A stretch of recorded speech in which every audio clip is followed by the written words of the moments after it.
Você sabe o que diferenciava Ayrton Senna dos demais pilotos de Fórmula 1 dentro da perspectiva Kung Fu? Esse é o quadro Léo Imamura Responde e hoje falarei sobre o Kung Fu de Ayrton Senna. Bem-vindo a mais esse encontro na vida Kung Fu.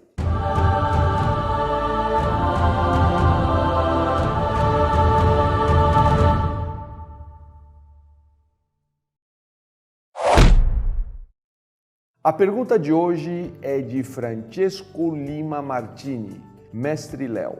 Ayrton Senna também impactou uma geração pelo seu estilo de Kung Fu. O senhor poderia um dia falar desse guerreiro brasileiro considerado um samurai no Japão? Ainda hoje, rei de Mônaco com mais vitórias naquela, o primeiro piloto que aplicou treinamento físico e meditação para agir. Uma dica estupenda para o dia 1º de maio de 2021. Um abraço e obrigado, mestre. Francesco, aqui, em primeiro lugar, eu quero manifestar a minha satisfação pelo fato de você identificar que Ayrton Senna ele tinha o seu estilo de Kung Fu, ou seja, a sua maneira de manifestar a pilotagem. Por que nós podemos identificar isso? Em primeiro lugar, veja a admiração que esse piloto brasileiro tem das pessoas. Mesmo que ele tenha sido superado no recorde de pole positions, na quantidade de títulos que ele alcançou, tudo isso não importa. As pessoas têm uma admiração pelo Ayrton Senna. Por quê? Porque ele vivia a pilotagem como Kung Fu, a arte de pilotar.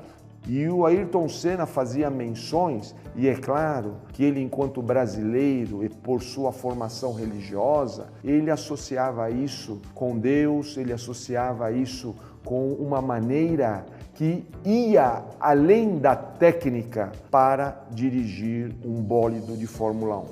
No entanto, dentro da perspectiva Kung Fu, para nós fica claro, o que Ayrton Senna havia alcançado era um grau único de Kung Fu que não era comparável aos outros. Alguns pilotos, eles exercem sua atividade porque são profissionais, porque têm técnicas apuradas, porque são grandes estrategistas técnicos, mas poucos atingem o estado de Kung Fu. Poucos atingem aquele estado onde a excelência está relacionada com um melhor desenvolvimento interior, com um melhor desenvolvimento humano. E Ayrton Senna sempre se referiu a esse nível.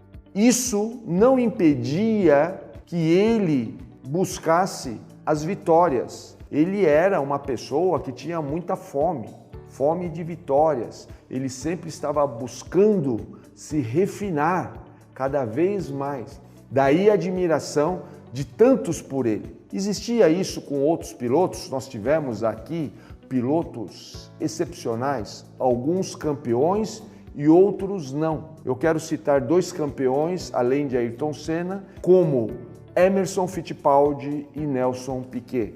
Grandes campeões, grandes pilotos. E temos também outros grandes pilotos que não foram campeões, como, por exemplo, José Carlos Paty e Rubens Barrichello. Temos também o nosso grande Felipe Massa, todos eles grandes pilotos de Fórmula 1.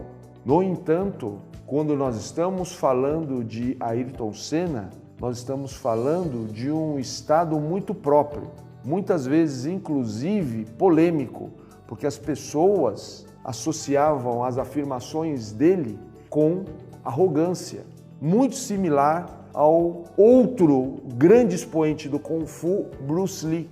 E, por outro lado, nós não podemos esquecer que o Kung Fu pode ser manifestado de diferentes maneiras, que é o caso, por exemplo, do já citado em nosso vídeo, Rubens Barrichello. Então, quando nós temos aí Ayrton Senna e Rubens Barrichello, temos dois tipos de Kung Fu que vale a pena ser mencionados no nosso canal.